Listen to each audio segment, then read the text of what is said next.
Olá a todos, sejam muito bem-vindos. Como você já deve ter percebido, além do nosso tema ser muito interessante, eu estou com uma convidada para lá de especial. Então, seja muito bem-vindo você e seja muito bem-vinda você, Bárbara. Muito obrigada.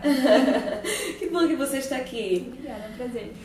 Que bom. Então, quem é você? Fala para os nossos inscritos conhecerem você. Então, meu nome é Bárbara, eu tenho 21 anos, eu faço Direito. Ok. E estou no terceiro ano de estudo, então a gente vai discutir melhor esse tema Ok, que bom. Pois é, falando em tema, nós vamos falar sobre o tráfico de pessoas, focalizando bastante a questão da imigração, né? A questão de estrangeiros. Bárbara, você é brasileira? Sou brasileira. Tem certeza? Tenho. Sou brasileira. Você já foi para algum outro país? Conhece outros países? Eu já fui para os Estados Unidos e já fui para a divisa ali com o México, fazer um trabalho voluntário ali. Ok. Conhece o Paraguai? Paraguai, por incrível que pareça, não. Todo brasileiro diz assim, você conhece outro país? Eles falam assim, não, eu só fui pro Paraguai. Não. E você conhece a África? Não, também não conheço. Gostaria de conhecer. Com certeza. Você está se formando em? Eu estou me formando em Direito, tenho uma pesquisa em relação à vitimização de imigrantes e refugiados de guerra no tráfico humano. Por que você escolheu, Bárbara, se formar nesse curso? Eu escolhi Direito, foi uma escolha bem radical, eu me identifiquei logo de cara.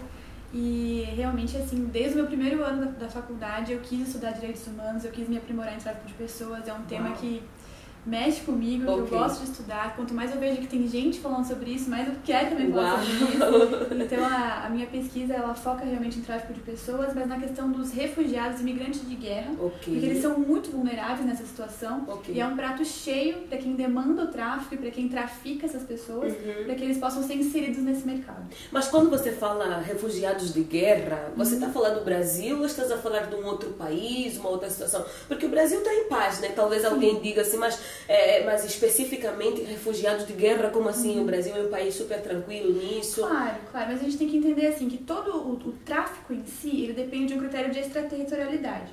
Ou seja, você vai tirar a pessoa de onde ela está, dependente da vontade dela ou não, porque é isso que diferencia os migrantes dos refugiados. É importante que a gente entenda isso também, porque veja, os refugiados de guerra, eles estão numa situação de vulnerabilidade, no sentido de que você tem ali uma massa de pessoas que estão num país caótico, não o Brasil, tô falando aqui talvez porque o Brasil realmente está em paz, né? Mas em outro país eles estão aí numa situação caótica, como a gente tem visto cenários extremamente abusivos hoje em dia, e os refugiados, eles estão desesperados para sair daquela realidade.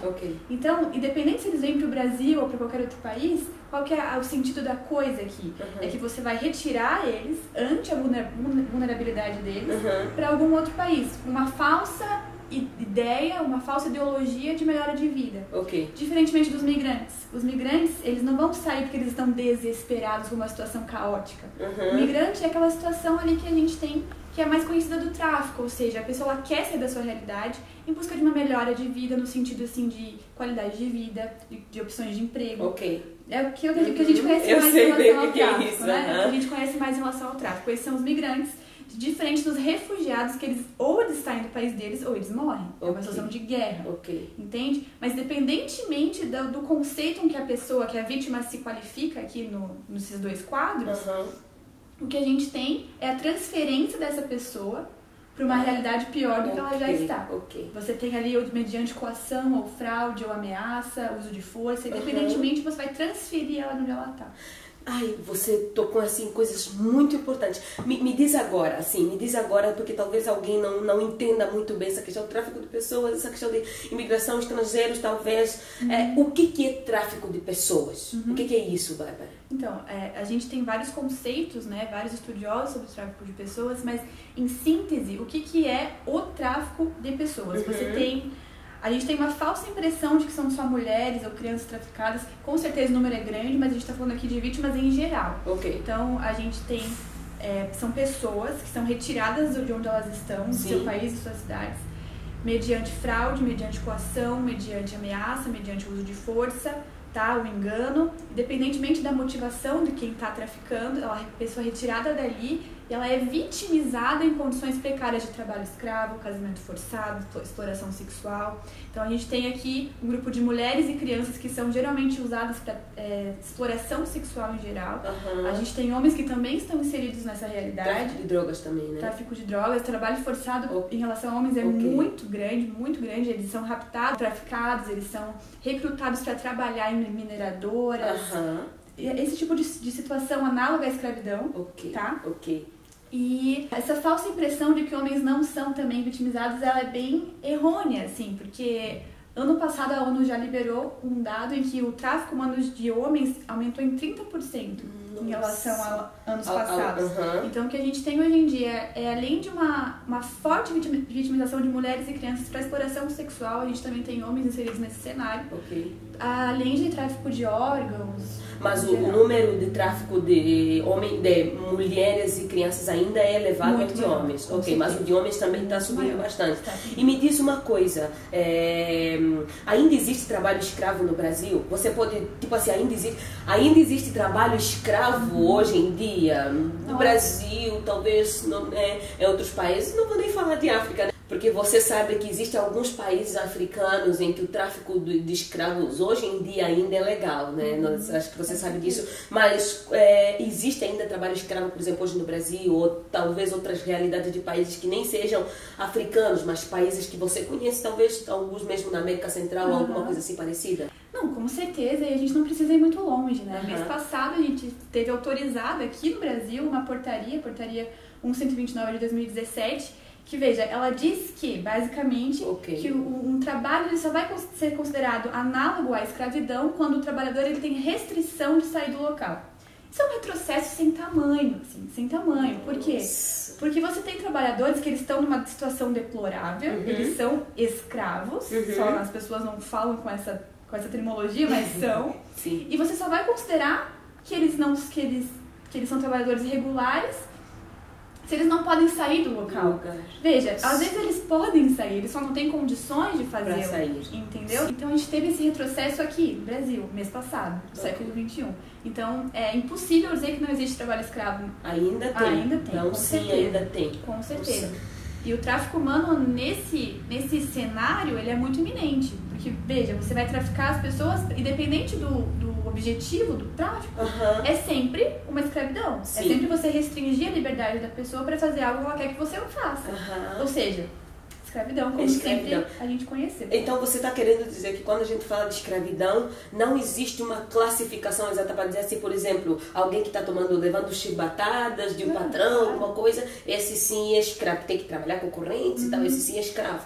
Mas alguém que tem que ser obrigado a ir lá no semáforo, vender contra a sua vontade, por exemplo, uma criança, esse aí não é tão escravo assim. Então você está querendo dizer que, não sei se eu entendi também, não quero induzir você a dizer algo que você não quer dizer, mas quero só entender essa parte. Você está querendo dizer que não existe uma classificação para o trabalho escravo. O trabalho escravo é trabalho escravo. Claro. Você ou existe? Assim, quando uma pessoa ela é forçada a trabalhar num lugar, e veja, não é nem quando ela não quer. Porque a gente tem essa falsa ideia de que quando a pessoa está ali trabalhando por conta própria, ela não é escrava.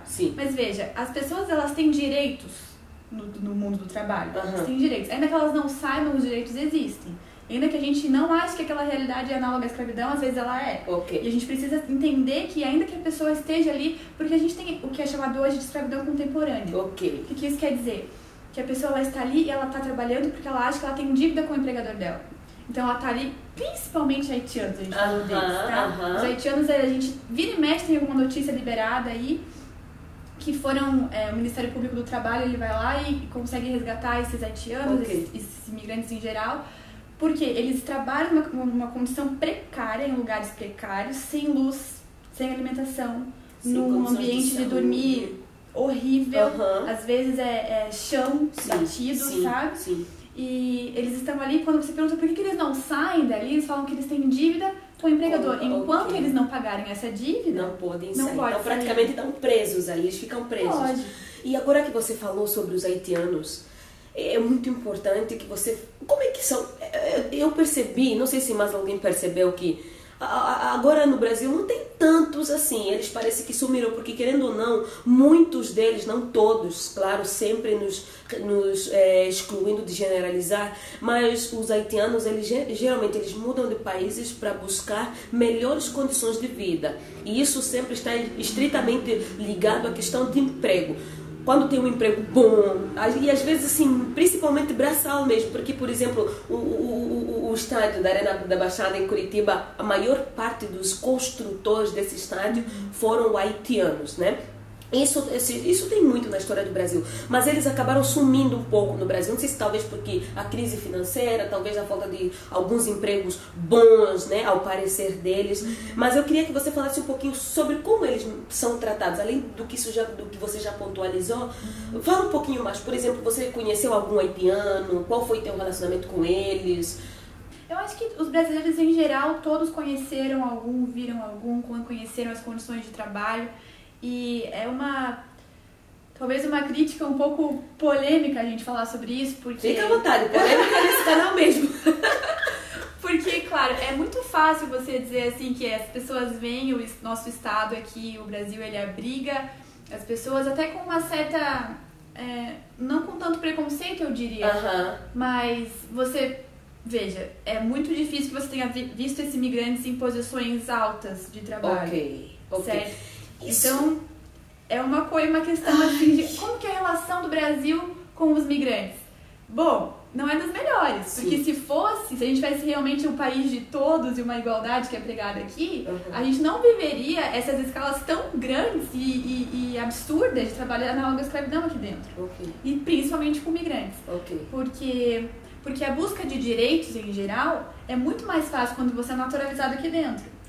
Ainda que o Ministério Público esteja fazendo um ótimo trabalho, a gente ainda tem números assim extravagantes de condições análogas à escravidão mesmo. Não é nem só um trabalho difícil, não é nem só um trabalho braçal, não é um trabalho assim que eu digo em posições menores da sociedade, mas é um trabalho análogo à escravidão. E quando você tem esse tipo de coisa, é impossível você dizer que as pessoas estão sendo bem recebidas ou consideradas consideradas iguais aqui.